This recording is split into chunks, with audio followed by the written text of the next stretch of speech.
Pemirsa, Presiden Republik Indonesia Prabowo Subianto mengumpulkan menteri dan kepala lembaga untuk menggelar rapat sidang paripurna, dan kita akan mendengarkan bagaimana pernyataan dari Presiden.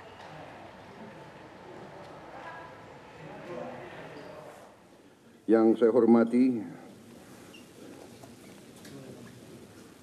Saudara Wakil Presiden, Saudara Gibran Rakabuming Raka, para menteri koordinator, para menteri, para kepala badan, Ketua Dewan Ekonomi Nasional, Jaksa Agung, Kepala BIN, Kapolri, Panglima TNI, dan para penasihat khusus Presiden yang saya hormati. Para wakil menteri, wakil kepala badan, dan para utusan khusus Presiden, seluruh anggota Merah Putih yang saya hormati dan yang saya banggakan. Pertama-tama tentunya sebagai insan yang bertakwa, marilah kita tidak henti-hentinya memanjatkan puji syukur kehadirat Tuhan Maha Besar, Tuhan Maha Kuasa. Bagi umat Islam, Allah Subhanahu wa Ta'ala, kita masih diberi karunia, masih diberi kesehatan, kita dapat berkumpul hari ini untuk melaksanakan sidang kabinet paripurna dari Kabinet Merah Putih, sidang paripurna yang ke-6 dalam 6 bulan pertama masa pemerintahan kita. Baru saja kita melewati tonggak 6 bulan pertama. Bisa dikatakan ini adalah semester pertama pemerintahan kita. Dan sekarang tibanya kita melihat rapor kita. Apakah merah atau memuaskan atau cukup memuaskan atau sangat memuaskan. Kalau kita lihat secara objektif, saya mau katakan bahwa dalam 6 bulan kita memerintah, kita telah mencapai hal-hal yang cukup berarti, hal-hal yang bersifat fundamental, memperkuat landasan kebangkitan kita sebagai bangsa. Kita telah menghasilkan 28 kebijakan baru. Kebijakan-kebijakan tersebut yang berhubungan langsung dengan hajat hidup rakyat kita.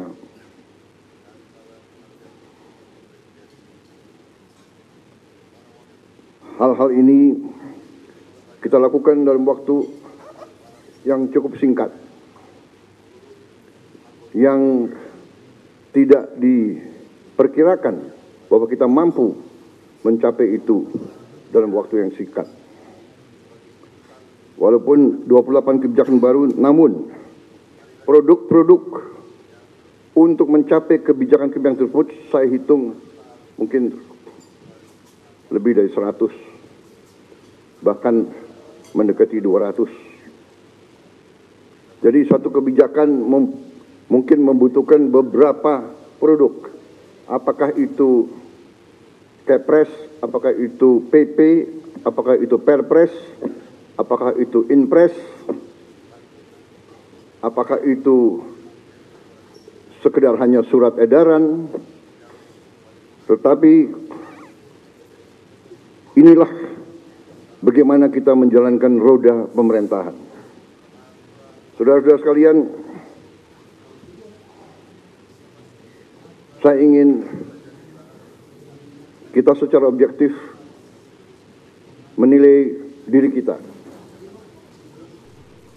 Kalau kita tidak objektif, kita bisa masuk jebakan bahwa kita menganggap diri kita sudah mampu, padahal kita tidak mampu. Kita sudah melihat bahwa arah kebijakan kita benar, padahal tidak benar. Saya ingatkan agar kita sadar bahwa pemerintahan sebuah republik, apalagi republik sebesar kita, republik yang mewadahi dan menaungi 280 juta manusia lebih,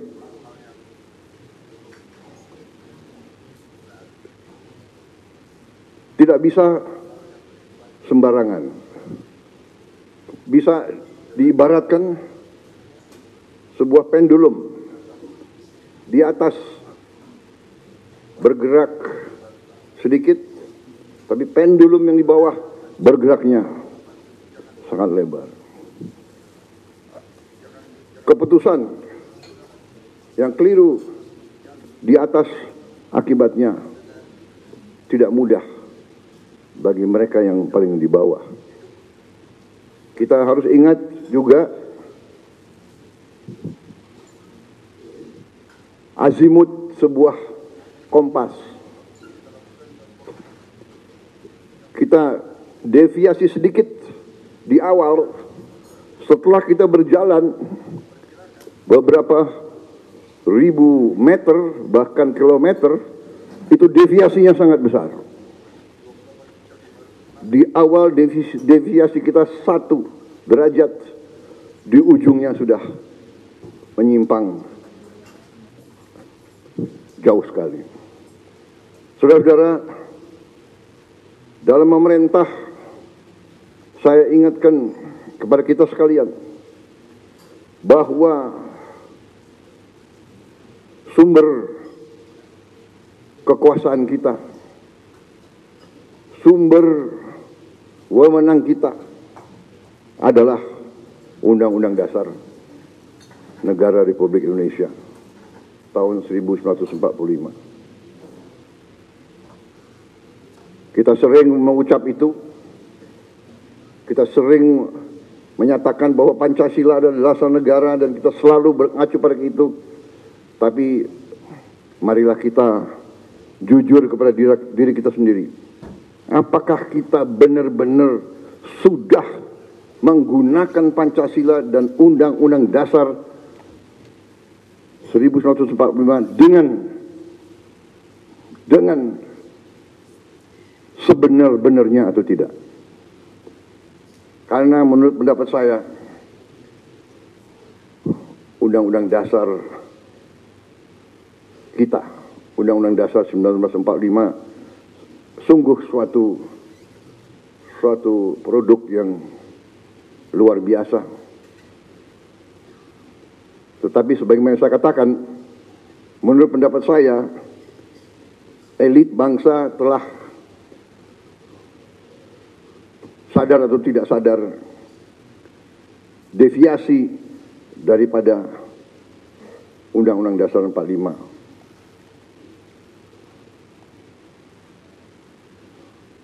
Telah deviasi dalam beberapa hal yang mendasar.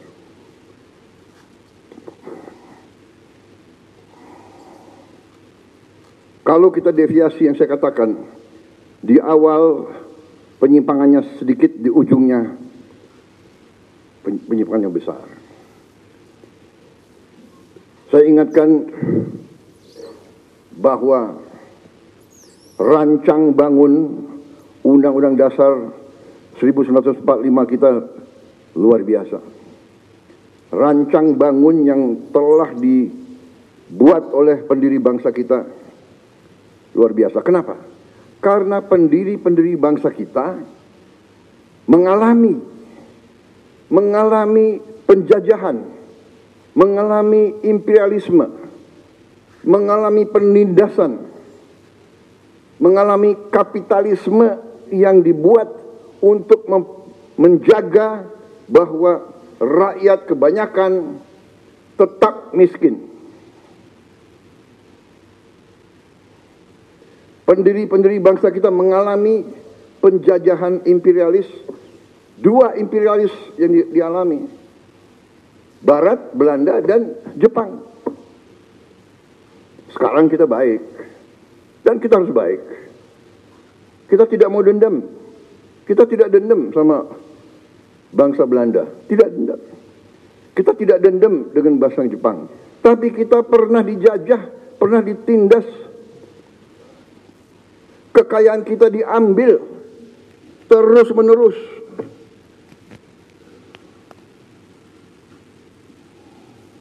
Rakyat yang banyak dipertahankan agar tidak menikmati pendidikan, agar tidak boleh ikut dalam perdagangan.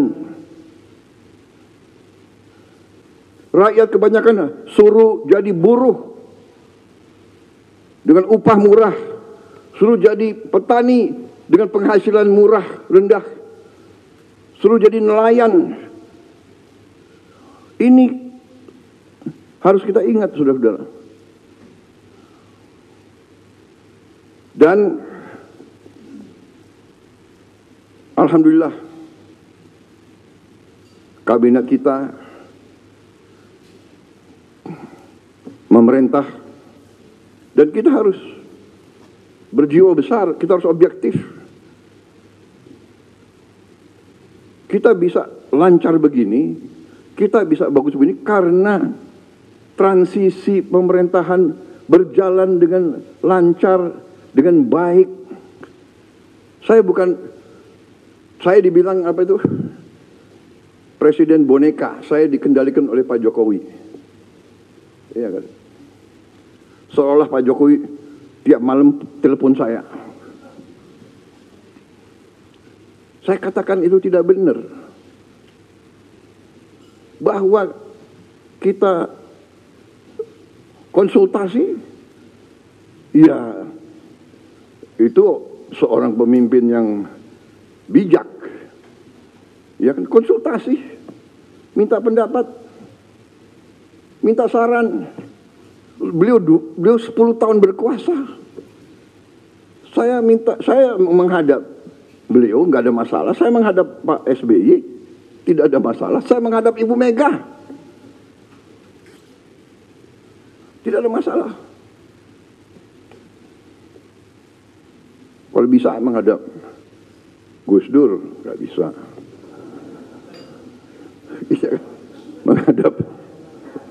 menghadap Pak Harto, iya kan, menghadap Bung Karno kalau bisa. Loh, minta pandangan, minta saran.